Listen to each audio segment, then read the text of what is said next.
आसान तरीका है। लोग ईद की नमाज को बहुत मुश्किल समझते हैं और सोचते हैं कि कैसे पढ़ें।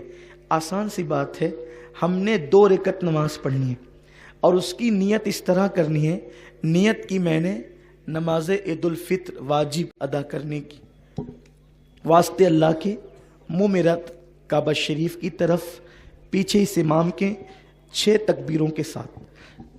अगर आप इस तरह न कह सकें, ज़बान से नहीं अदा कर सकें, तो आप सिर्फ दिल में ये नियत करें, दिल में सोच लें कि मैं अल्लाह के लिए ईद की नमाज पढ़ रहा हूँ, बस इतना काफ़ी है।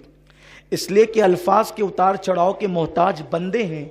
अल्लाह रब्बुल इज़्ज़त तो दिल के जज्बात को भी जानता है।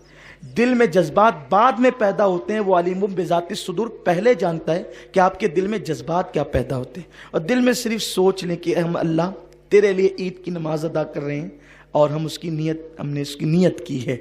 उसके बाद जो है तकबीर तहरीमा होगी, यानी इमाम जो है वो कानों की लौ तक हाथ उठा करके तकबीर कहेगा। जो पहली तकबीर होती है, आपने भी तकबीर तहरीमा कहकर नाफ के नीचे हाथ बांध लेना है। इमाम साहब सना पढ़ेंगे, आपने भी सना पढ़नी है। सना पढ़ने के बाद हमारे मामूल से हटकर 3 तकबीरें होगी।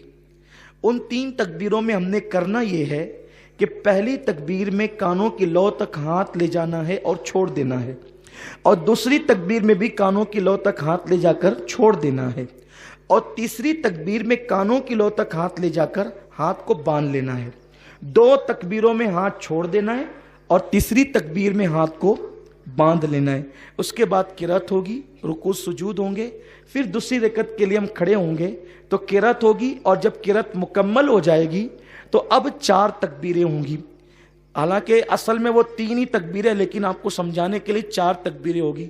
3 तकबीरों पर आपको कानों की लौ तक हाथ ले जाकर के छोड़ देना है, और चौथी जो तकबीर होगी वो हमारी रुकू की तकबीर है, इसलिए हमें उसमें कान की लौ तक हाथ नहीं ले जाना है, बल्कि अल्लाह अकबर कहते हुए सीधा रुकू में चले जाना है।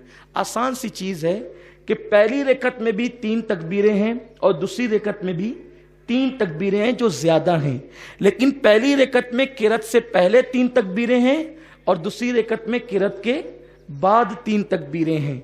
और पहली रकत में 2 मरतबा हाथ उठा करके छोड़ देना है, तीसरी में बांध लेना है, और दूसरी रकत में तीनों तकबीरों पे हाथ छोड़ देना है, और जो चौथी तकबीर है वो रुकू की हमारे मामूल की तकबीर है, उसमें हमने रुकू में चला जाना है। फिर उसके बाद जैसे हम नमाज अपने मामूल के मुताबिक हम नमाज अदा करेंगे। नमाज अदा करने के बाद इंशाअल्लाह ताला फिर खुतबा होगा और खुतबे के बाद फिर दुआ होगी।